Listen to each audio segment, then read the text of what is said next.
আহলে বলো বলো বলো আহলে সবাই বলো।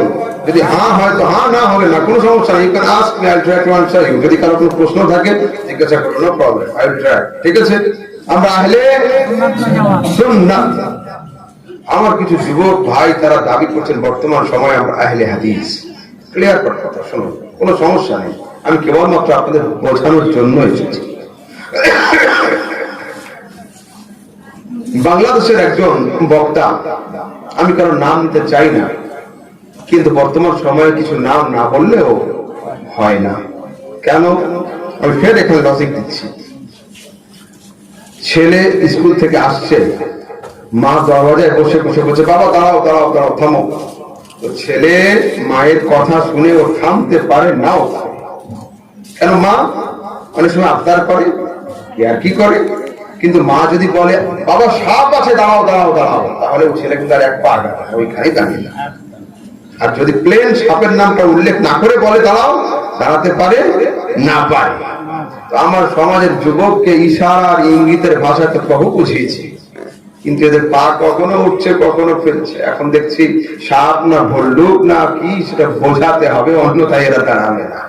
তো আব্দুর রাজ্জাক বিন ইউসুফ নামের একটা বক্তা হলো, নাম বলে যাতে তোমাদের বুঝতে সুবিধা হয়।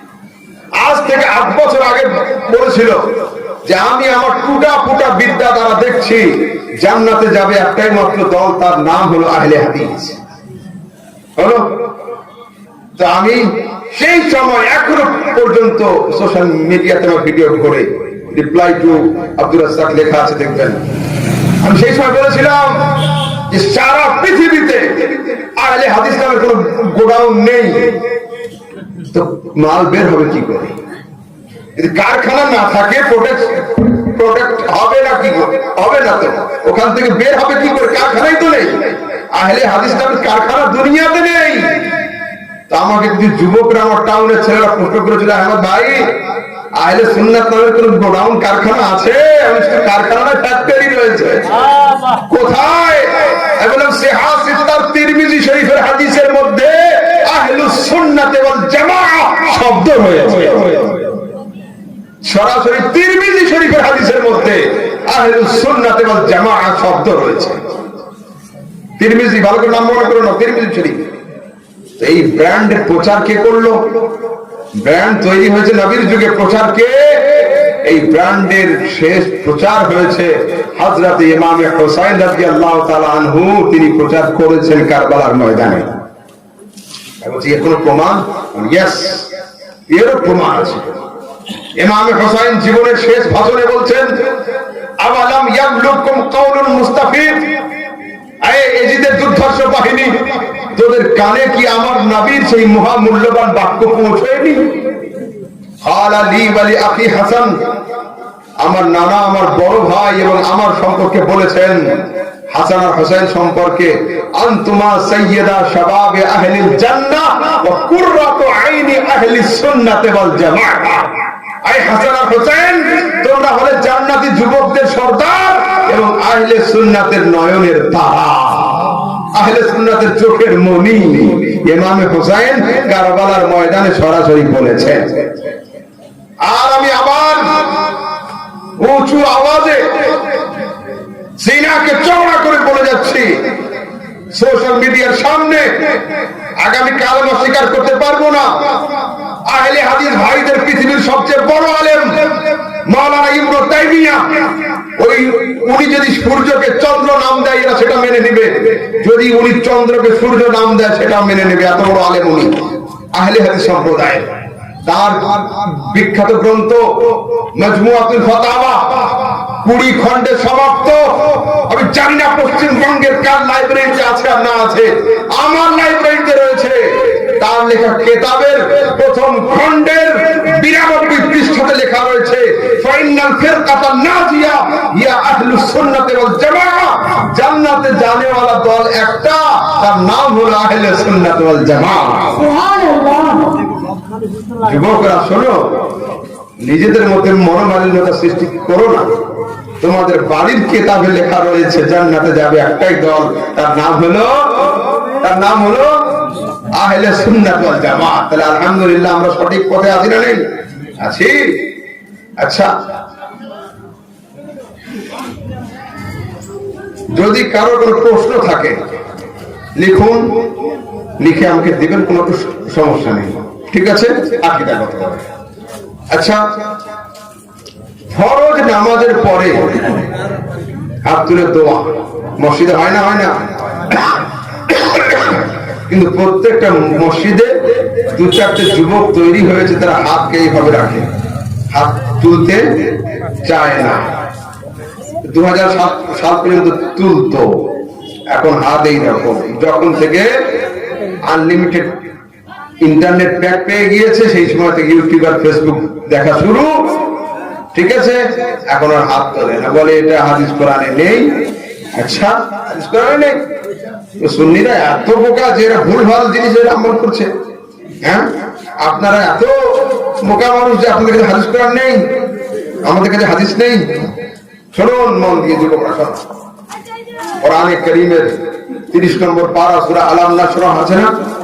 আলাম নাশরাহ লাকা সাদরাক,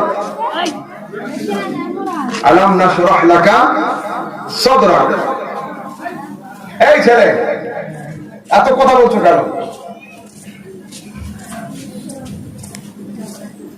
আমি আপনাদেরকে অনুরোধ করছি, যে প্রোগ্রামের পরিবেশ ঠিকঠাক রাখতে পারবেন আমাকে সেখানে দাওয়াত করবেন।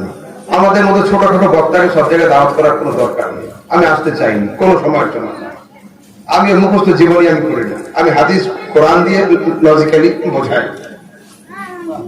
আজ আমাদের সমাজের যুবকদের এই হাল কেন? যুবকরা কি জান্নাতি হয়ে গিয়েছে? আহলে সুন্নাত হওয়া মানে জান্নাতে পৌঁছে যাওয়া? এক ওয়াক্তের নামাজ নেই, মসজিদে যাওয়া নেই, নাম হয়েছে জামাতে ইসলামী, ইসলাম থেকে এই দল 100 হাত দূরে, নাম দিয়েছে আহলে সুন্নাত ওয়াল জামাত, নবী সুন্নাত থেকে 40 হাত দূরে। তোমাদের দিয়ে কাজটা হবে কি? তোমরা আল্লাহর ঘর আবাদ করো, আল্লাহ তোমাদের ঘর আবাদ করবেন। আর সমস্ত দোষ হচ্ছে আলেমদের উপরে। যুবকরা শোনো, তোমাদের সম্পর্কে দুটো কথা, সমস্ত দোষ আলেমদের উপরে, যে আলেমরা কিছু বলে না। আরে ইমাম আহলে সুন্নাত আলা হযরত আজ নয়, 150 বছর আগে থেকে আমাদের জাগাচ্ছেন। সুনা জঙ্গল রাত अंधेरी छाई बदली काली है, सोने वालों सोने वालों सोने वालों जागते रहियो, चोरों की रखवाली है। ইমাম আহলে সুন্নাত আলা হযরত মুজাদ্দিদ ছিলেন, 150 বছর থেকে আমাদের জাগাচ্ছেন। আমাদের ঘুম যদি না ভাঙে তো দোষ তাদের না। যুবকরা শোনো, ইমাম আহলে সুন্নাত লিখছেন, আরে দিল লহু মে খোনা তুঝে, শব সুবহ তক সোনা তুঝে, শর্মে নবী খৌফে খুদা ये भी नहीं वो भी नहीं। ফজরের আযান হয়, বিছানাতে শুয়ে থাকে, এশার আযান হয়, ফ্রি ফায়ার আর পাবজিতে কাটে।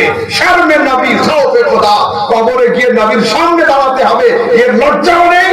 আর খোদার আদালতে গিয়ে কিয়ামতে দাঁড়াতে হবে, এর ভয়টুকুও নেই। রাতের বেলা যখন চতুষ্পদ কুকুরগুলো বাড়ির ভিতরে ঢুকে যায়, সেই সময় আমাদের ভাইগুলো, আমাদের যুবকগুলো বাড়ি থেকে বের হয়ে সারা রাত ফ্রি ফায়ার আর পাবজিতে মার মারা ধর ধর করে থাকে। এই তোমাদের হাকিকত, এই নিয়ে তোমরা আহলে সুন্নাতকে বাঁচাবে। এই যুবক শুধরাও। আর এখানে যারা আমার মা আছেন, বোন আছেন এবং ভাই আছেন, বড় আব্বা আছেন, আমি আপনাদেরকে করজোড়ে একটা কথা বলে যাচ্ছি, বাড়িতে শৃঙ্খলা তৈরি করুন, বাড়িতে নিয়ম তৈরি করুন যে রাত্রি 10টার পরে ছেলে হোক চাই মেয়ে হোক, নাতি হোক চাই নাতনি হোক, সমস্ত মোবাইল গুলো বাড়ির গার্জেনের কাছে জমা দিতে হবে, ড্রয়ারের ভিতরে দিয়ে তালা দিয়ে ঘুমাতে হবে। নিয়ম তৈরি করুন। আর ফজরের সময় যে আগে উঠবে মোবাইল সে আগে পাবে। দেখেন তো আগামী কালকে মসজিদে লোক হচ্ছে কিনা হচ্ছে। এরা দুবেলার ভাত না খেয়ে বাঁচতে পারবে, 5G কানেকশন ছাড়া বাঁচতে পারবে না, তুমি এটা আমি জানি। এই নিয়ম তৈরি করুন। যুবকরা শোনো একটু, সারা রাত ঘুমানোর পরে সকালে যখন মানুষ ঘুম থেকে ওঠে, চেহারা কেমন লাগে? Fresh, neat and clean. তা আমাদের সমাজের যুবকরা, আমাদের সমাজের যুবতীরা সারা রাত ঘুমানোর পরে বিছানা থেকে যেন ওঠে সকালে, যেন মনে হয় রাতে চুরি করতে গিয়ে ধরা পড়েছিল, মুখ কালো হয়ে থাকে, ঘুষা হয়েছে। কেমন ভাই সারা রাত? তার মানে কি? হয় আলিমতে কল, নয় মেসেঞ্জার কল, নয় হোয়াটসঅ্যাপ কলিং, নয় ভিডিও কলিং, নয় চ্যাটিং, সারা রাত। মানে ঘরের মধ্যে তো ও ছিল, কিন্তু ওর দেহ ছিল ঘরে, ওর প্রাণ ছিল না ঘরের মধ্যে। আর আমাদের সমাজের যুবকরা মোবাইলে চার্জ করে কখন জানেন? বাজার থেকে ঘুরে গিয়ে যখন আব্বু আম্মুর সঙ্গে ভাত খেতে বসে, রাতে ডিনার করতে বসে, ওই সময় মোবাইলটা চার্জে লাগিয়ে দেয় যে এদিকে আমি পেট ভরাচ্ছি, ওদিকে তুমিও পেট ভরাও, একটু পরে এসে তোমাকে ধরবো। সারা রাত ধরে চলবে মোবাইল। এদিকে মুয়াজ্জিন বলবে আসসালাতু খায়রুম মিনান নাওম, যুবকের হাত থেকে চার্জ শেষ হয়ে পড়ে বলবে ইন্না লিল্লাহি ওয়া ইন্না ইলাইহি রাজিউন। এই তো অবস্থা আমাদের যুবক। যারা বয়স্ক লোক আছেন আপনারা দেখুন, আপনাদের নাতিদের হাত ধরে জিজ্ঞাসা করুন যে বলতি সত্যি কথা, কতদিন ধরে সূর্য উদয় দেখেছেন? আমাদের সমাজের যুবকরা বছর বছর ধরে এরা সূর্য উদয় দেখেনি। যারা সূর্য উদয় না দেখে তাদের লাইফ সাকসেস কি করে হবে? ঠিক বলছি না ভুল বলছি আমি? হ্যাঁ, বাবারা চাচারা উঠে পড়ছে ভোর 4টার সময়, মাঠে এক রোজ খাটা হয়ে যাচ্ছে, তারপরে দরবেশ আল্লাহর ওলি বিছনা থেকে উঠে আসছে বেলা 10টার সময়। লা হাওলা ওয়ালা কুওয়াতা ইল্লা বিল্লাহ। ইমামে আহলে সুন্নাহ আবার লিখছেন, রিজকে খোদা খায়া কিয়া, ফরমানে হক তালা কিয়া, সুবহানাল্লাহ সুবহানাল্লাহ, শুকরে করম তর সে সাজা ये भी नहीं वो भी नहीं। আল্লাহ পাকের খুব খাবার খেয়েছি, বিনা ট্যাক্সের খাবার খেয়েছি, আর আল্লাহ পাকের জবরদস্ত করে নাফরমানিও করেছি। শুকরে করম তর সে সাজা, আল্লাহর খানা খেয়ে আলহামদুলিল্লাহ বলিনি, জাহান্নামের আগুন দেখে আস্তাগফিরুল্লাহ বলিনি। আয় আফসোস, আয় আফসোস। আল্লামা ইকবাল, মহাকবি ইকবাল 150 বছর আগে লিখছেন, ওয়াদা মে হো তুম নসারা, তামাদ্দুন মে হো হুনুদ, আয় মুসলমান তুমে দেখ কে শর্মায়ে ইহুদ।